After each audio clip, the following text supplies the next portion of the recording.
أنتيبيوتيك طبيعي 100%، إهداء من قناة وصفات الجمال الطبيعي مع خنيفسة ويد خنيفسة اللي كتقترح عليكم مجموعة ديال الوصفات ديالنا الزمان، الوصفات ديال الجداوات ديالنا اللي غادي ينفعوكم بزاف بزاف بزاف بزاف، خاصة بالنسبة للناس اللي كيعانيو من ضعف المناعة، كيعانيو كذلك من مشكل ديال البرد، الرشح، السعال والانفلونزا، وخاصة الناس اللي عندهم مشكل ديال آلام الظهر والمفاصل. غادي نقول لكم هاد الوصفه غادي تنفعكم بزاف بزاف بزاف بزاف. كذلك نبغي نقول لكم انها غادي تنفع حتى بالنسبه للناس اللي كيعانيو من مشكل ديال الامساك والكوليسترول وغير ذلك من المشاكل الصحيه اللي غادي نقترحوا عليكم كيف ما تنقولوا هاد الوصفه كحل سحري ليها. نتمنى انكم تبقاو معايا حتى الاخر ديال الفيديو، نتمنى انكم ديروا لايك جيم وكذلك اشتراك في القناه للتوصل بكل جديد. ما تنسوش تفعلوا هذاك السرسال اللي قدامكم وضربوا تون نوتيفيكاسيون. بسم الله على بركه الله. كيف ما كتشوفوا معايا هنايا كاينه قدامي واحد العشبه اللي فريمون جد جد جد رائعه، لانها كتنفعني في القلق او كتخفف اعراض ديال القلق، الاكتئاب، وكذلك حتى بالنسبه للناس اللي تعانيو من مشكل ديال قلة النوم أو للناس. عجبت قلة النوم والناس وبديت كنتاوب، الله يا ربي الله.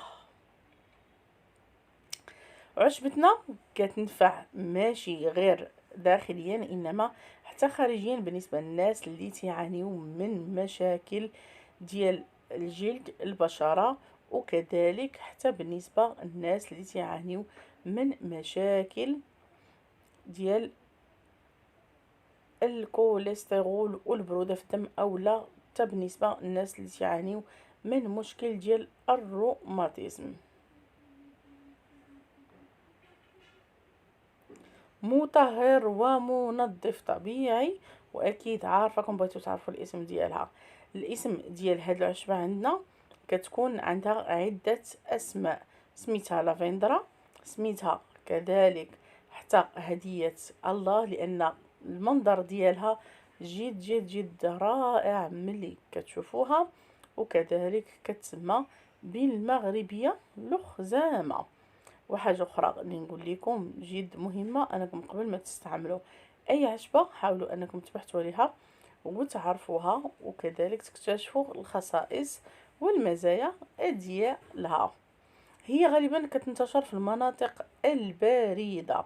علاش؟ عطاتها لنا الطبيعه هديه من عندها باش هكا نعالجوا بها البروده وكذلك الالام ديال المفاصل، الالتهابات الفطريه، وكذلك حتى بالنسبه للناس اللي كيعانيو من مشكل ديال الخوف والوسواس. نبغي نقول لكم هذه الوصفه غادي تهدنكم وغادا تخليكم ترتاحوا. المكون الثاني اللي غادي يكون عندي هنايا هو العرعار، وما ادراك ما العرعار. لكن هنا تنصح جميع المتتبعات والمتتبعين انهم ياخذوا كميه اللي تكون جديده، ما تكونش نهائيا تجيبي لي واحد دابل وتقولي لا راه الوصفه ما خداتش معايا. من بين الخصائص ديالو انه تينشط لنا الدوره الدمويه، القلب، كذلك تينفعنا بزاف بزاف بزاف بالنسبه للناس اللي عندهم مشاكل تاني مشاكل ديال النوم. الله يا ربي الله كنجبد النوم وكيجيني النعاس، والله لا فاتيك بالمعقول. هنا كيف ما كتشوفوا معايا غادي نضيف جوج ديال المعالق ديال العشبه ديالنا اللي سبق وذكرنا وتكلمنا عليها، وغادا نضيف ملعقه صغيره جدا او لا نصف ملعقه صغيره من المكون الثاني اللي اكيد كيحسن لنا الام المفاصل والعضلات، البروده والظهر، الروماتيزم وما شابه ذلك. نضيف عليهم تقريبا لتر ونصف من الماء اللي غادي يكون معدني. وهنايا هاد الوصفه غادي تنفعنا حتى بالنسبه لغسل الجسم من مشكل ديال السموم.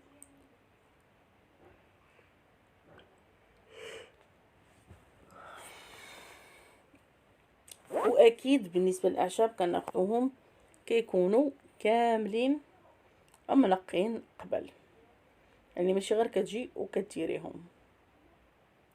وبالنسبه لهاد الوصفه راها مطهره حتى بالنسبه للمسالك من جهه، كذلك كتنفعنا في علاج الالتهابات الرئويه.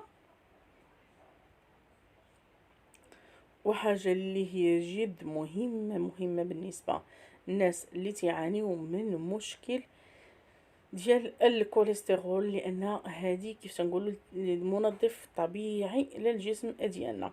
غادي نخلطوا هاد المكونات جيدا وغادي نوضعهم فوق البوطه حتى يطبخوا. الناس اللي ما لقاوش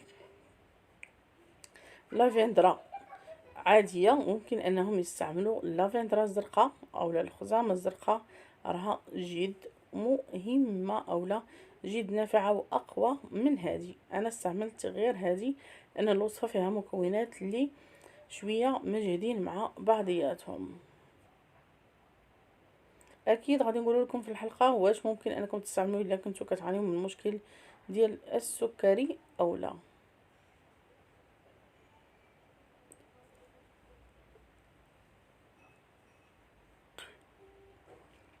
هنا غادي نديرو فوق البوطه كما كتشوفوا معايا، غادي يبقى يطبخ يطبخ يطبخ يطبخ مزيان جيدا.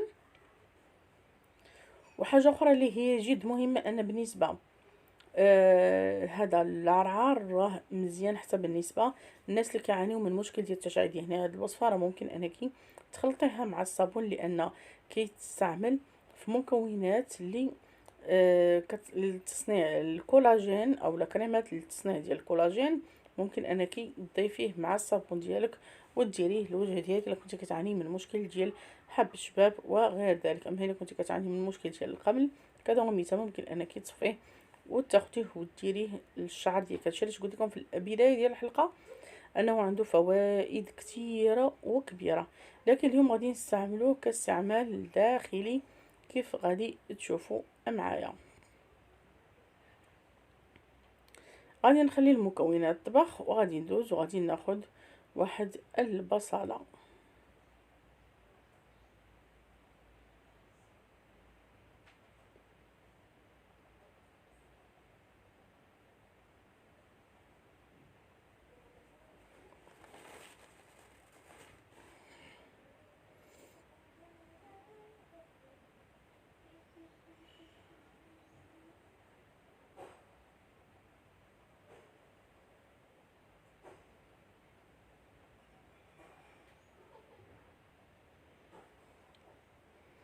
فوالا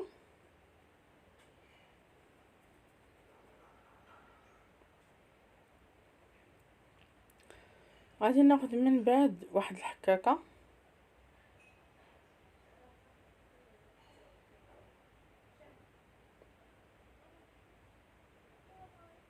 وغدا نبدا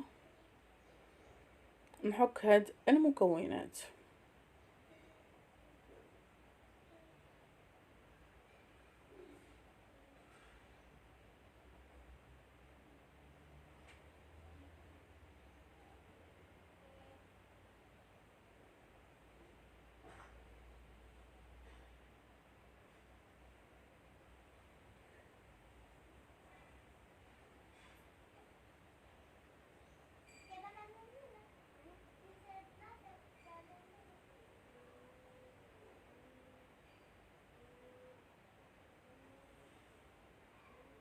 فوالا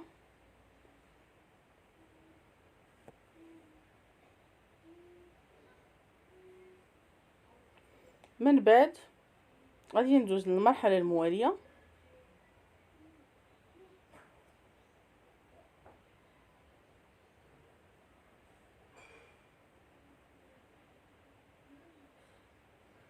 غادي ناخذ هاد الكاس وهاد العلبه وغدا نصفيه كيف ما كتشوفوا معايا.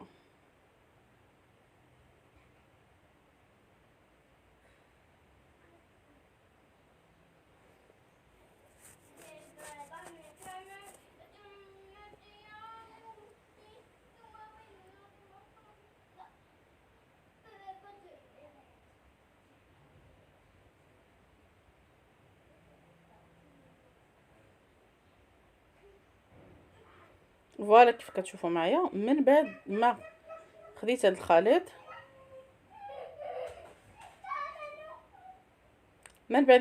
هذا الخليط، غادا ناخد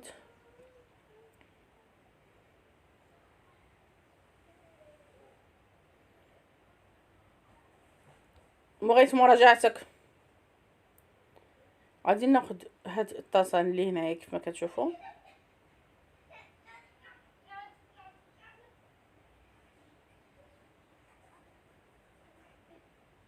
فوالا.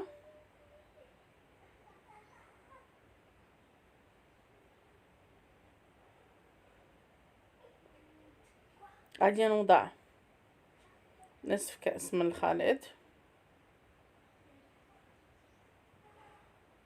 غادي نكون ضفت 2 معالق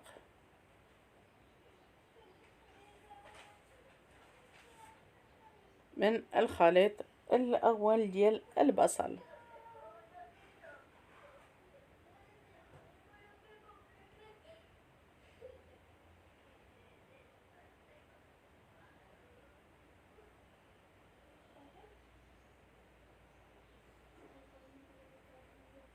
من بعد ما كنضيف الخليط كنعاود ناخدو وغادي تصفيه مره اخرى.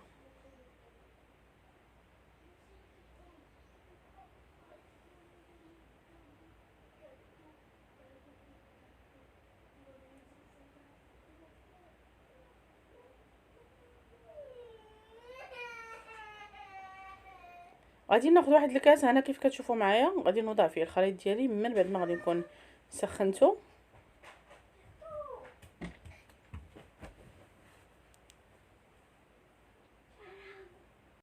وهنا كيف ما كتشوفوا معايا من بعد ما حصلت على هاد الخليط ديال كتخليه حتى كيبرد تماما، ومن بعد ممكن انك تستعمليه مثلا في الثلاجه، تخليه في الثلاجه، ديري بحساب ديال يومين. الا كنتي كتعاني من مشكل ديال قله المناعه ممكن انك تاخديه مع الصباح، ولكن من الافضل انك تاخديه في الليل. الا كنتي كتعاني من مشكل ديال البروده وديال الروماتيزم وغير ذلك، انه ما خصكش يضربك البرد من وراه بالمره، اكيد كتدفيه، كتزيدي عليه ملعقه كبيره ديال العسل الحر، خصو يكون ديال الكاليبتوس اللي غادي يكون جديد. حاجه اخرى هي اللي جد مهمه بالنسبه للناس اللي عندهم مشكل ديال السكري، ما يستعملوش بالمره، لان هذا تينزل مستوى كيف ما قلت ديال السكر مع الادويه.